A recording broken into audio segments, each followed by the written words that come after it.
Jesus está aqui neste lugar, aleluia, Ele está vivo. E eu fico maravilhado assim muitas vezes da sintonia que o Espírito Santo faz e trabalha no meio da igreja. De verdade, nós fechamos esse momento de louvor com canções que tem tudo a ver com o que nós vamos falar nessa noite. Tem tudo a ver com o que nós vamos falar nessa noite. A boa nova de que Cristo vive. Jesus está vivo. Aleluia. Meus irmãos, viver esse tempo imparáveis, nós não somos daqueles que retrocedem, mas nós somos daqueles que perseveram. E entender todos os dias e viver essa verdade de que Cristo está vivo, Jesus está vivo, é indispensável para a nossa perseverança.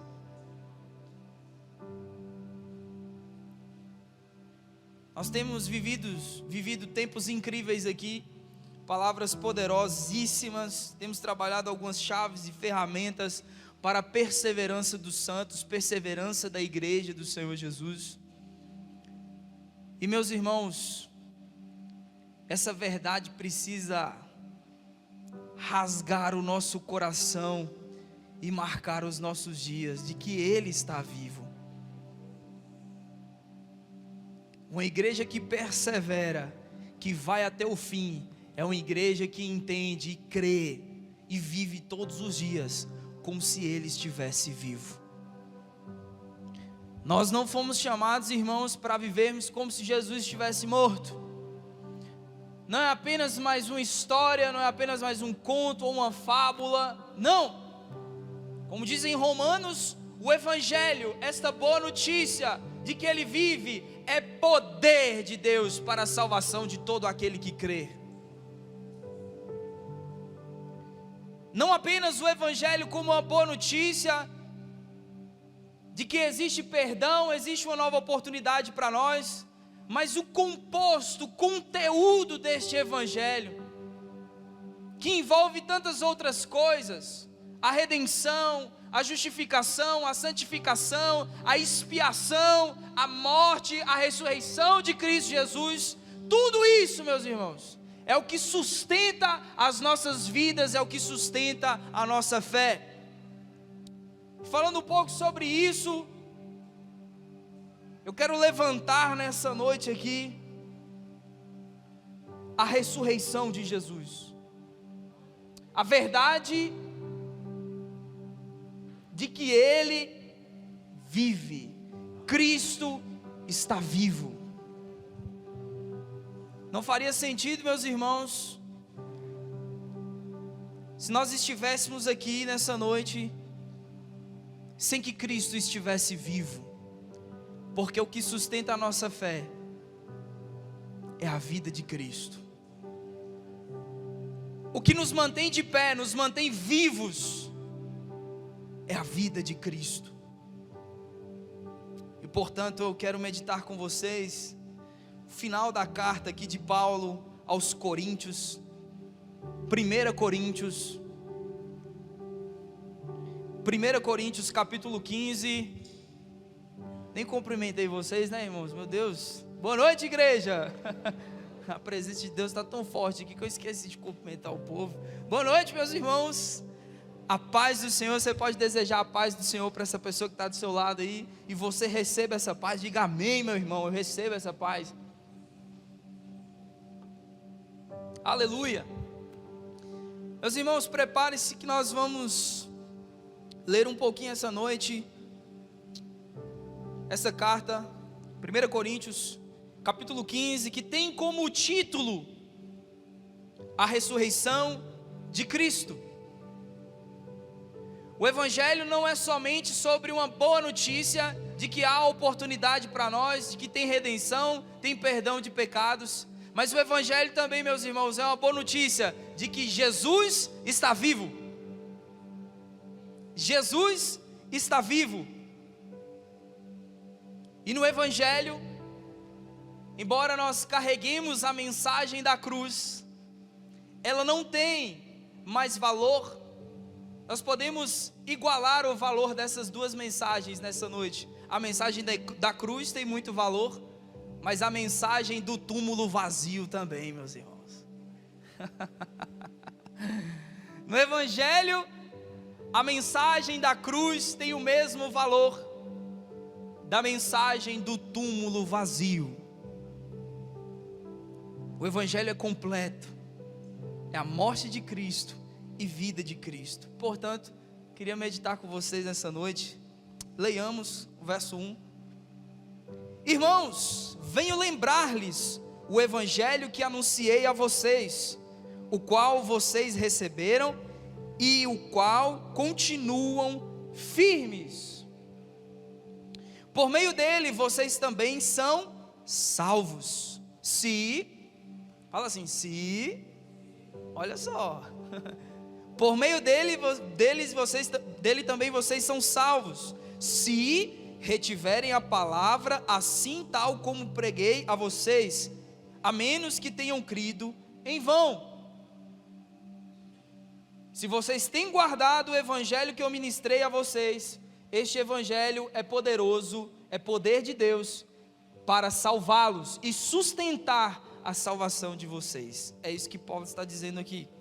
E ele continua dizendo, 3, antes de tudo, entreguei a vocês o que também recebi. E agora Paulo começa a lembrar a igreja de Coríntios sobre o evangelho genuíno, do que se trata essa boa notícia, o composto dessa mensagem e temas basilares, conceitos basilares do composto, este que é o evangelho. Olha só o que Paulo diz: entreguei a vocês o que também recebi, que Cristo morreu pelos nossos pecados, segundo o que, irmãos? As Escrituras, porque não existe evangelho fora das Escrituras, amém? O evangelho é segundo as Escrituras, os cumprimentos, as profecias, tudo que Deus diz, a sua palavra. Então olha só, entreguei a vocês também o que recebi, que Cristo morreu pelos nossos pecados, aleluia, amém? Cristo morreu pelos nossos pecados, segundo as Escrituras, e que foi sepultado e ressuscitou ao terceiro dia, segundo as Escrituras, aleluia. Ele foi sepultado e ressuscitou ao terceiro dia, segundo as Escrituras. E agora, meus irmãos, Paulo começa a levantar, a valorizar o fato de que Cristo ressuscitou. Preste bem atenção. Ele ressuscitou segundo as Escrituras, e o verso 5 diz: e apareceu a Cefas, e depois aos 12, depois foi visto por mais de 500 irmãos de uma só vez, dos quais a maioria ainda vive, porém alguns já dormem. Depois foi visto por Tiago, e mais tarde por todos os apóstolos. Por último, depois de todos, foi visto também por mim, como por um nascido fora do tempo, porque eu sou o menor dos apóstolos, e nem mesmo sou digno de ser chamado apóstolo, pois persegui a igreja de Deus. Mas pela graça de Deus sou o que sou. Pela graça de Deus sou o que sou, meus irmãos. Pela graça de Deus somos o que somos. Você pode dizer isso? Pela graça de Deus eu sou o que eu sou. É pela graça de Deus. E a sua graça que me foi concedida não se tornou vã. Pelo contrário, trabalhei muito mais do que todos eles. Todavia, não eu, mas a graça de Deus comigo. Portanto, seja eu ou seja eles, assim pregamos e assim vocês creram. Meus irmãos, Paulo, ele valoriza nesta exposição, quando ele lembra a igreja acerca do verdadeiro evangelho que foi transmitido a eles outrora. Aqui Paulo, nessa exposição, nesta lembrança à igreja do que se trata o evangelho, Paulo exalta ainda mais uma das verdades do evangelho, que é a vida de Cristo. Jesus está vivo. E ele diz, de fato, o que eu ministrei a vocês é que Cristo morreu pelos nossos pecados. Isso é uma verdade, sim ou não, irmãos? Amém. Isso é uma verdade. Mas Paulo não se atém a argumentar sobre isso. Ele continua dizendo, Cristo, sofreu, padeceu, morreu, mas ressuscitou ao terceiro dia. Amém, irmãos? Isso é uma verdade também, sim ou não? Aleluia, Jesus está vivo.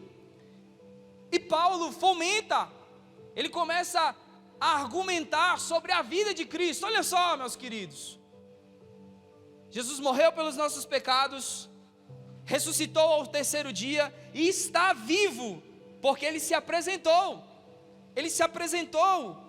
aos seus discípulos, ele se apresentou a Cefa, depois aos 12, depois foi visto por mais de 500 irmãos de uma só vez, e ele ainda diz assim, dos quais a maioria estão vivos. Vocês podem procurar, vocês podem perguntar aí.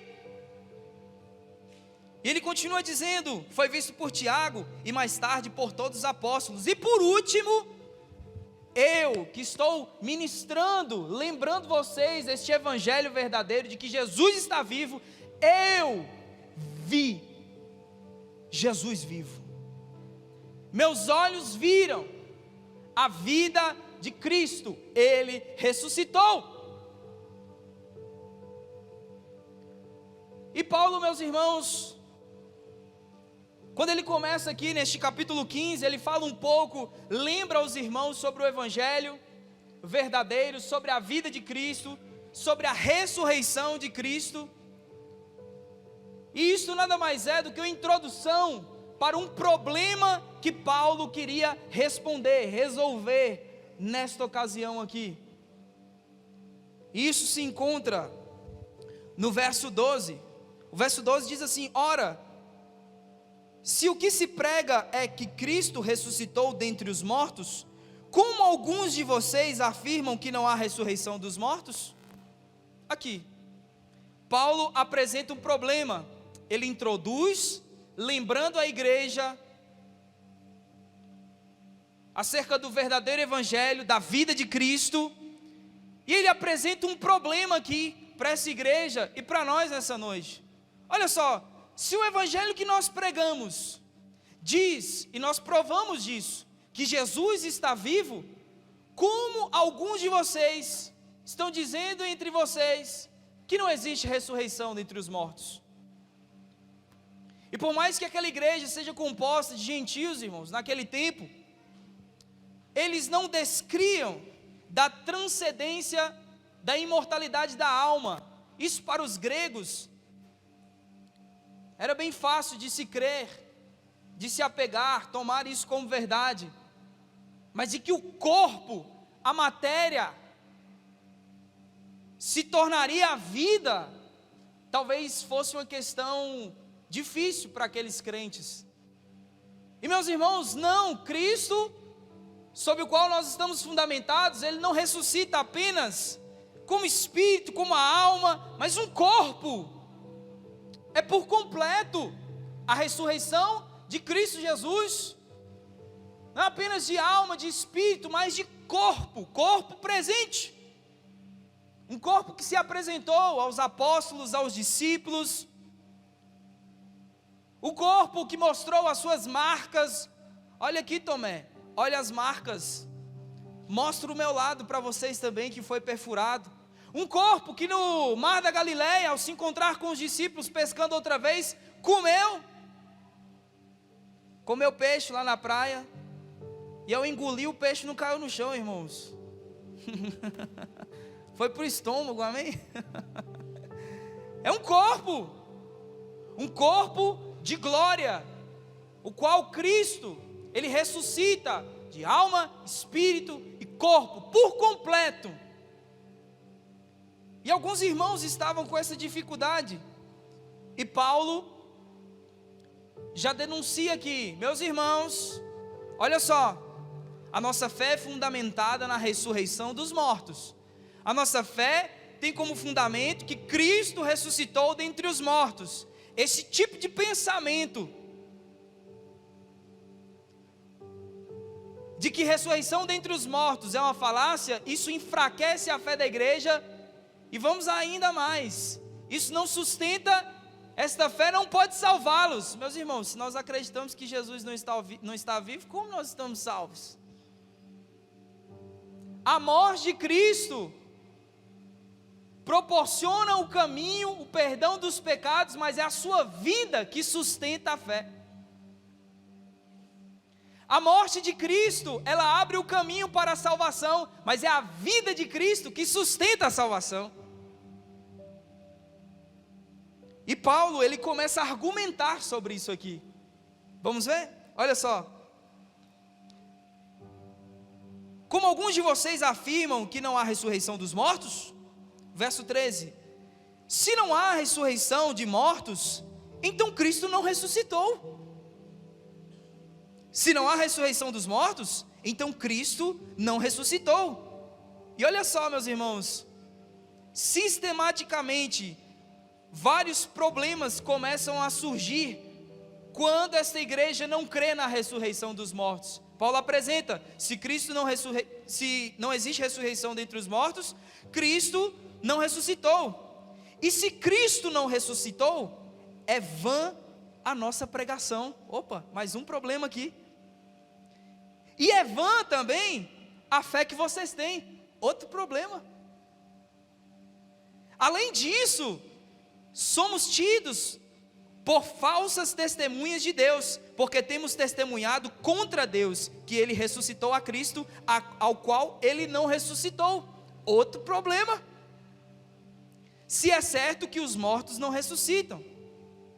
E ele continua dizendo no verso 16, porque se os mortos não ressuscitam, também Cristo não ressuscitou, e se Cristo não ressuscitou, é vã a fé que vocês têm, e vocês ainda permanecem nos seus pecados. Outro problema, irmãos. E ainda mais, os que adormeceram em Cristo estão perdidos, que morreram crendo em Cristo Jesus, estão perdidos. Outro problema. E aí Paulo, ele traz o verso 19, um versículo que o nosso missionário Gabriel gosta muito de trazer em suas ministrações. Se a nossa esperança em Cristo se limita apenas a esta vida, somos as pessoas mais infelizes deste mundo.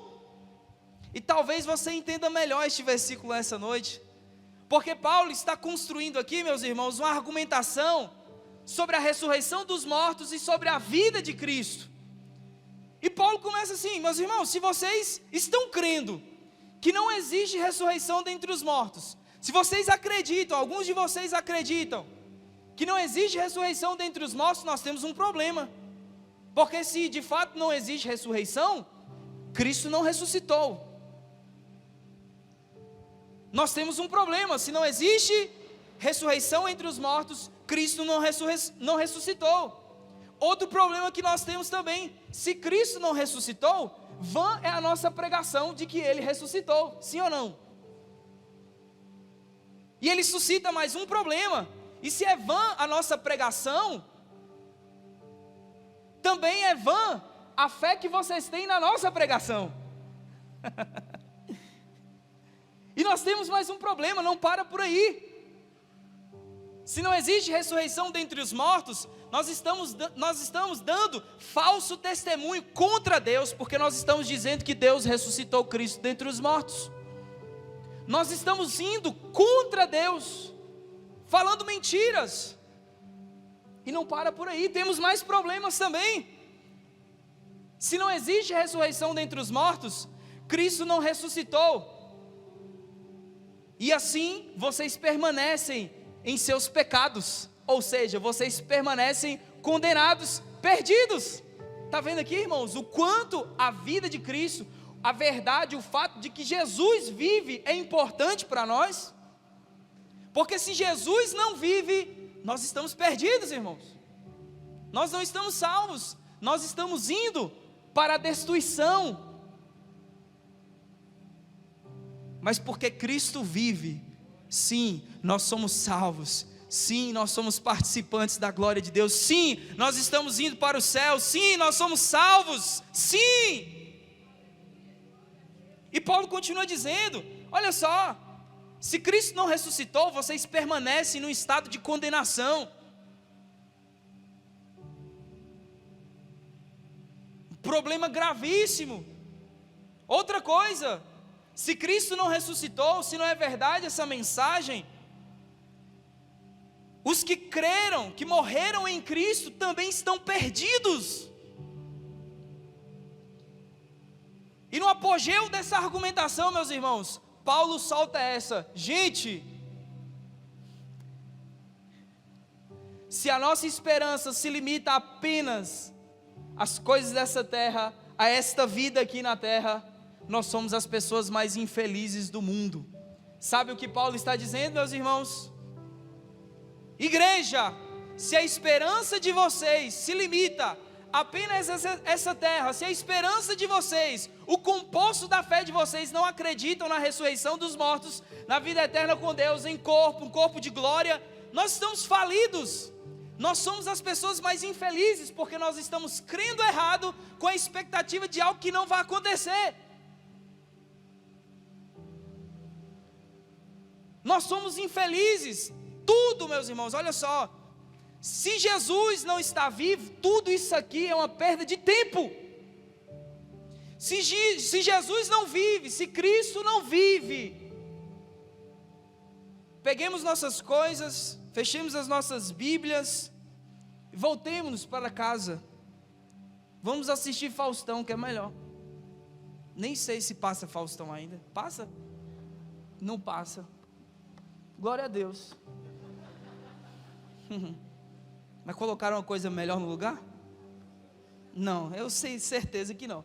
Mas olha só, essa é a verdade, irmãos. Se Cristo não está vivo, não tem porquê de nós estarmos aqui. Se Cristo não está vivo, não tem porquê de nós professarmos essa fé, nós cremos nessa pregação. Se Cristo não está vivo, não tem motivos, não tem fundamento para nós acreditarmos que estamos salvos. Meu Deus, isso é muito forte. A morte de Cristo é fundamento da nossa fé, mas a vida de Cristo também é fundamento para a nossa fé. E se nós queremos ser uma igreja imparável, cristãos imparáveis, que perseveram, nós precisamos lembrar todos os dias: Jesus está vivo. Essa verdade tem que encher o nosso coração, igreja. Jesus está vivo. E se Ele está vivo, tudo que Ele prometeu, tudo que Ele disse, tudo que Ele fez, está de pé. Aleluia! Aleluia! E Paulo, meus irmãos, ele diz que somos infelizes se não acreditarmos nessa vida. Diante dessas coisas, se de fato não existe ressurreição, somos as pessoas mais infelizes deste mundo, porque vivemos uma fé falida. A fé cristã sem a vida de Cristo é falida. E olha só, meus irmãos, Paulo, depois de fazer toda essa argumentação, trazer lucidez para a igreja, ele começa a afirmar, trazer a verdade de volta. E ele diz, no verso 20, ele diz assim, mas de fato, Cristo ressuscitou dentre os mortos, sendo Ele as primícias dos que dormem, visto que a morte veio por um homem, também por um homem veio a ressurreição dos mortos. Porque assim como em Adão todos morreram, assim também todos serão vivificados em Cristo. É a promessa da palavra de Deus, meus irmãos. Essa é a nossa fé. Paulo, ele constrói essa argumentação sobre a vida, sobre a ressurreição dos mortos, sobre a vida de Cristo, e ele põe um ponto final nessa história dizendo, de fato, creiam, olhem só, esse é o verdadeiro evangelho, de fato, Cristo ressuscitou dentre os mortos, de fato, igreja, Cristo vive. Isso é uma verdade que vocês têm que crer, têm que confessar todos os dias. E ele diz, Cristo foi a primícia desta ressurreição. Se através de Adão todos morreram, porque nós fomos contaminados por essa depravação, toda a humanidade de maneira total. Todos são pecadores e destituídos estão da glória de Deus. Mas Paulo diz aqui, se todos caíram em Adão, se todos pecaram em Adão, em Cristo, todos serão levantados, serão vivificados, serão salvos. E aqui Paulo não está defendendo o universalismo teológico, não, de que todos serão salvos, de que todo mundo vai receber vida. Não, existe uma prerrogativa aqui, irmãos, que nós não podemos ser negligentes, intelectuais, de que aqueles que serão vivificados em Cristo, eles serão vivificados em Cristo, de que aqueles que receberão a vida, de que aqueles que serão salvos da condenação, estes serão em Cristo. Não tem, irmãos, outra opção. Ele é o único caminho, Ele é a verdade, Ele é a vida. E ninguém pode ser salvo, ninguém pode ir a Deus, ter comunhão com a glória de Deus, a não ser por intermédio de Cristo Jesus, o único mediador entre Deus e os homens. Então, Paulo está dizendo aqui, se por um homem veio a morte, pelo segundo homem, o segundo Adão, Cristo, veio a ressurreição dos mortos. Se todos morreram em Adão, assim também todos serão vivificados em Cristo. Nós morremos em Adão, irmãos, mas em Cristo nós recebemos vida e vida eterna. Cristo é a resposta para o grande problema da humanidade, a queda, o pecado. Em Cristo nós somos pecadores. Em Adão nós somos pecadores, misericórdia, irmãos. Em Adão nós somos pecadores, mas em Cristo nós somos santificados. Em Adão nós somos doentes, mas em Cristo nós somos curados. Em Adão nós somos condenados, mas em Cristo nós somos justificados. Em Adão nós somos culpados, mas em Cristo nós somos perdoados. Essa é a boa notícia do Evangelho, meus irmãos, a qual Paulo, ele se dedica a lembrar a igreja. E a pregação, meus irmãos, eu costumo dizer isso, nem sempre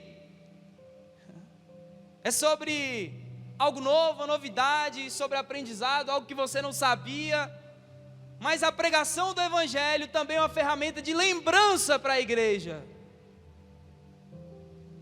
Pedro dedica a sua segunda carta a lembrar a igreja da fé que lhe foi ministrada.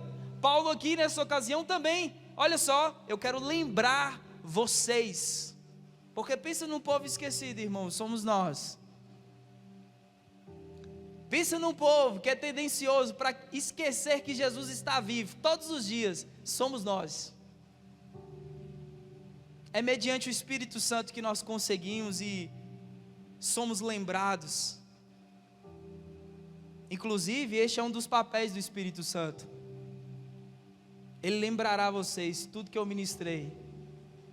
Ele vai consolar, ele vai lembrá-los, ele vai convencê-los, ele vai fortalecê-los, ele vai conduzi-los.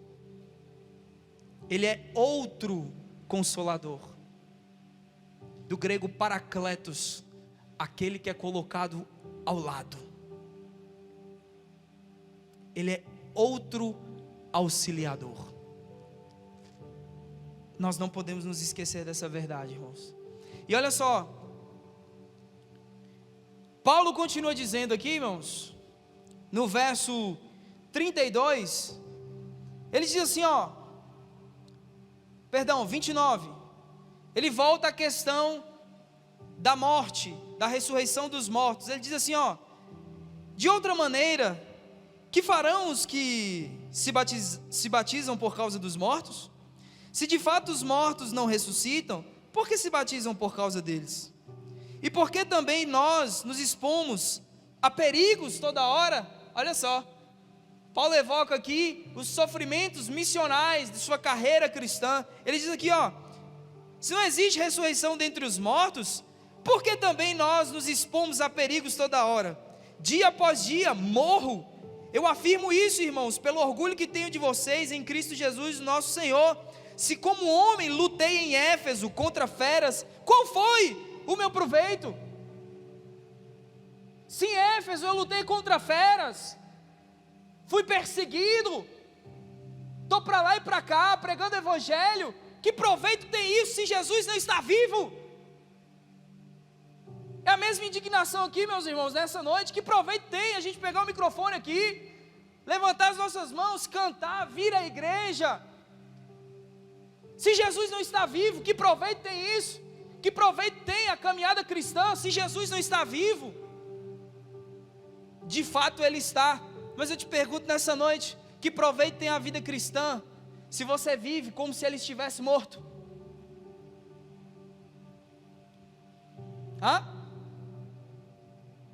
Pensa aí.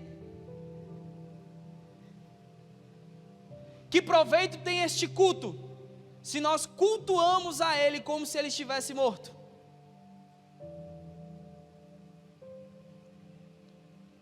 Culto, meus irmãos, não é tributo, é celebração. Já viu quando faz? Tributo a tal banda, e reúne uma galera que toca meia boca lá e faz, né, um som. Não, irmãos, o culto é uma celebração de que Cristo está vivo. O culto público é a manifestação da nossa fé de que Jesus vive.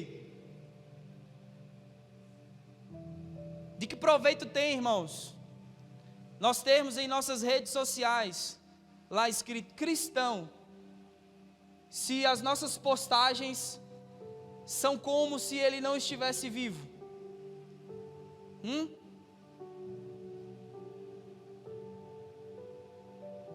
Isso é muito forte, né?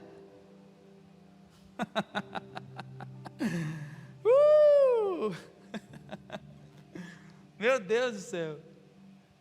O que adianta ter cristão lá, gente, hein? Me diz.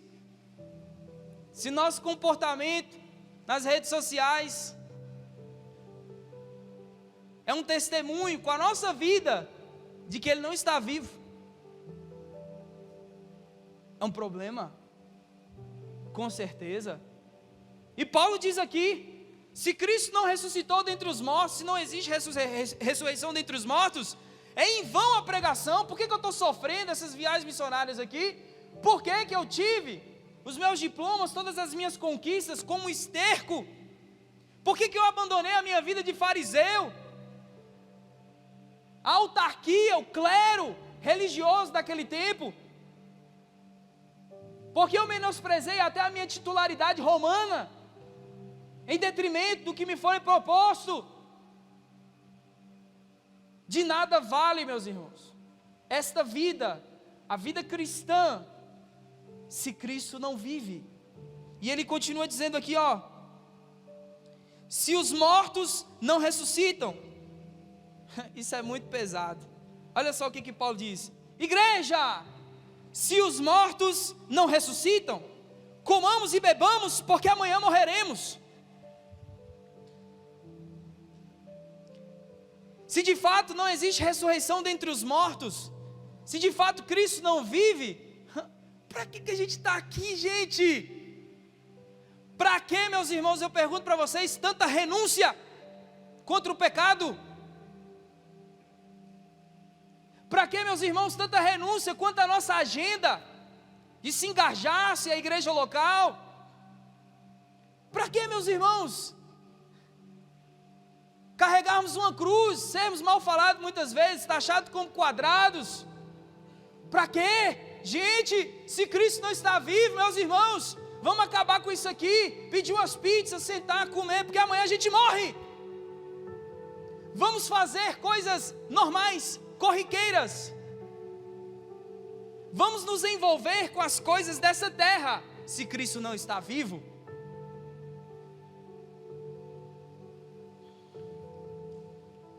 E olha só, Viver como se Cristo estivesse morto não seria unicamente abraçar o ateísmo e de maneira sistemática combater a fé, mas ter esta vida e os fenômenos antropológicos que são da humanidade como suficientes a nós. Você não precisa ser um ateu que de maneira sistemática apostata e vai contra a fé cristã. Não é sobre isso, irmãos. Viver como se Jesus estivesse morto, muitas vezes é muito mais sobre ter as experiências aqui nessa terra, as coisas comuns a nós, como suficientes para nós. É viver uma vida assim, sabe, normal. Deu fome? Come. Tá com sono? O que faz? Dorme? É isso? Se apaixonou? Se lasca? Como assim, velho? Oi, irmãos, o cara falou aqui. Se apaixonou? Se lascou. Misericórdia. Tá com vontade de casar, pastor Manuel? O que faz? Casa. Né? Aleluia. Tá com vontade de comer uma comidinha gostosa? Tá com vontade de viajar, ir para a praia, que nem missionária Marilda e irmão Edivaldo ali? O que você faz quando você tem vontade de fazer umas viagens dessas? Vai lá e faz. Ou não faz, porque tá cheio de conta, não tem dinheiro para fazer. Misericórdia, posso ouvir misericórdia aí, irmãos? Somos um povo próspero, em nome de Jesus. Deus está preparando a viagem dos seus sonhos, em nome de Jesus. Recebe esse negócio aí. Eu recebo, aleluia, meu Deus. Ilhas Maldivas, oh Senhor. Capadócia, viajar de balãozinho, tirar selfie, mandar lá no grupo da Igreja Fonte. Olha, irmãos, estou viajando de balão aqui, vocês já fizeram isso? Meus irmãos, é exatamente sobre isso que Paulo diz. Gente, se Cristo não está vivo, deixemos a vida religiosa de lado, os nossos devocionais, a nossa fé, comamos e bebamos, vamos para o cinema, vamos curtir. Não estou dizendo que isso é pecado, meus irmãos.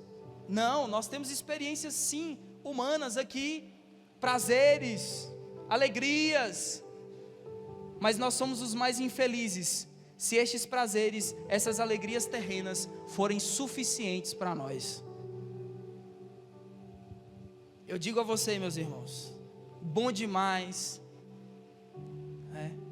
comer uma comidinha gostosa, dormir domingo à tarde. Quem dormiu essa tarde? Deixa eu ver. Roncou, né? Que bênção. Quem mexeu no Instagram? Deixa eu ver. Oh, gente, pouca adesão, né? O que está acontecendo com vocês? Domingo é o dia santo, o restante da semana eles mexem, já, né? Meus irmãos, nada disso é suficiente para nós. Não é suficiente. A próxima refeição não é suficiente. Não é porque a gente tem gula, não. É porque nós somos eternos e nós estamos pensando no alto. A próxima grana, a próxima meta não é suficiente. O próximo carro não é suficiente. A próxima casa não é suficiente. A próxima viagem não é suficiente. Não é suficiente, meus irmãos, para aqueles que têm a vida em Cristo. Cristo como vivo, ressurreto. A vida aqui nessa terra, essas experiências não são suficientes para aqueles que estão focados na eternidade, que acreditam que Cristo vive. Não é suficiente, irmãos. Não são suficientes. Graças a Deus não são suficientes. E meus irmãos, por último, Paulo ele apresenta um problema, constrói um argumento sobre a ressurreição dos mortos, sobre a vida de Cristo, resolve esse problema, e ele gera uma expectativa na igreja. Meus irmãos, olha só, se Cristo está vivo, e Ele está, o que esperar disso? Se Jesus está vivo, e Ele está, o que esperar disso? que expectativa teremos? E Paulo, ele dá um spoiler para nós. Conta um pouquinho, sabe? Dá um pouquinho de margem para nós pensarmos um pouco sobre isso nessa noite. E eu queria que vocês lessem comigo no verso 51. Paulo diz para a igreja assim: ó, igreja, lembrem-se do evangelho genuíno. Cristo morreu, Jesus, ele ressuscitou, está vivo. É nisso que vocês têm que crer. E eu tenho para vocês agora um mistério. Prestem atenção. Vou revelar um mistério aqui para vocês ficarem maravilhados, extasiados, para vocês descansarem nisso nessa semana, nessa esperança. Olha só o que ele diz: eis que vou lhes revelar um mistério. Nem todos dormiremos, mas todos seremos transformados. Talvez, ei você, ó, você que é eterno, que crê na vida de Cristo, talvez não aconteça o próximo soninho, a próxima soneca.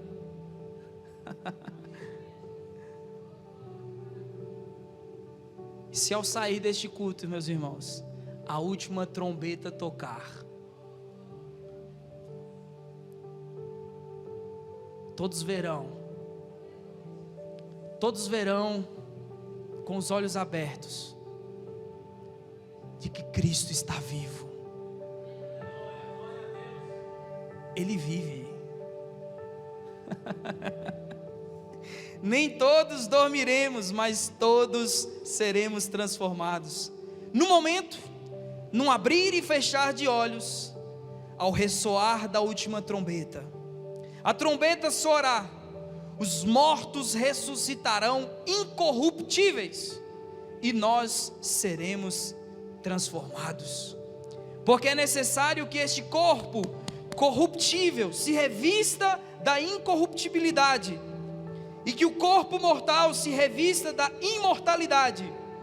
E quando este corpo, prepara para você saltar aí, e quando este corpo corruptível se revestir de incorruptibilidade, e o que é mortal se revestir da imortalidade, então se cumprirá a palavra que está escrita: tragada foi a morte pela vitória. Onde está, ó morte, a sua vitória? Onde está o seu aguilhão?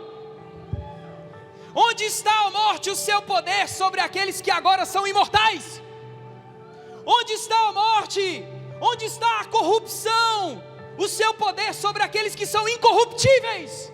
Onde está a imperfeição? O seu poder sobre aqueles que são perfeitos agora? Onde está a fraqueza, doença? O seu poder sobre aqueles que são curados, perfeitos eternamente, são fortes? Onde está? Onde está?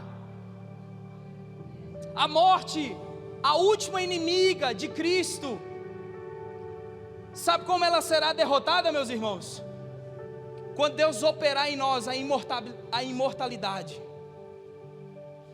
Sabe como Deus derrota a morte? Te tornando imortal, pastor. Sabe como Deus derrota a corrupção, Jefferson? Quando Ele te torna incorruptível. Sabe quando Deus derrota, esmaga debaixo dos seus pés todas as doenças, todas as enfermidades, todos os pecados? Sabe quando? Quando Ele te torna perfeito, por completo. E isso irá acontecer, meus irmãos. Isso irá acontecer. O aguilhão da morte é o pecado, e a força do pecado é a lei. Graças a Deus que nos dá vitória por meio de nosso Senhor Jesus Cristo. Portanto, diante dessas coisas, meus irmãos, que nos esperam entenderam? Diante desses fatos, dessas verdades, meus amados irmãos, sejam firmes, inabaláveis e sempre abundantes na obra do Senhor, sabendo que no Senhor a sua fé, a sua expectativa, o seu trabalho não é em vão. Não é em vão. Você pode aplaudir o nome de Jesus, meus queridos? Não é em vão. Jesus está vivo e por isso não é em vão, meus irmãos. Aleluia! Glória a Deus! Não é em vão, porque Cristo vive.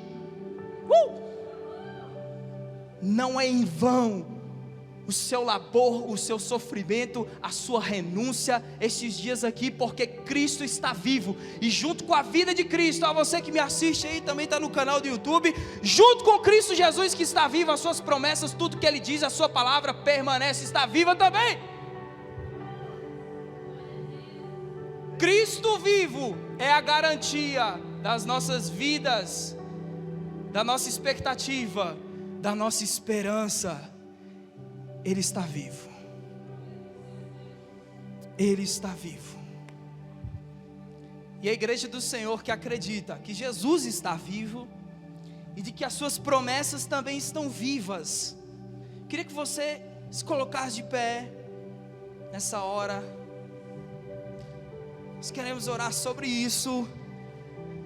Sabe por que nós somos imparáveis, meus irmãos? Sabe por quê? Porque Jesus está vivo. Diz para o seu irmão: sabe por que você é imparável, meu irmão? Porque Jesus está vivo.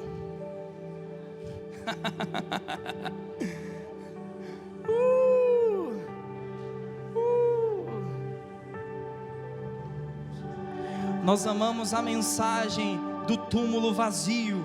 Nós amamos a mensagem que é o Evangelho, poder de Deus para a salvação de todo aquele que crê.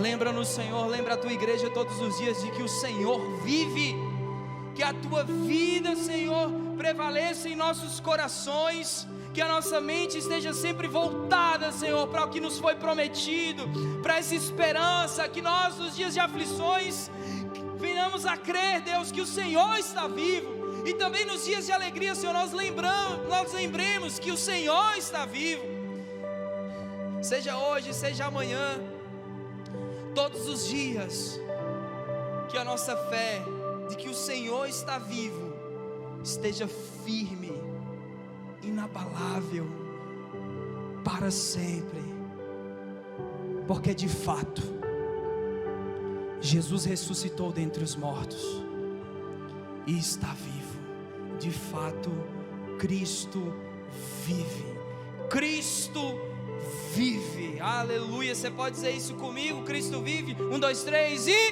Cristo vive, 1, 2, 3 e... Cristo vive, mais forte, 1, 2, 3 e...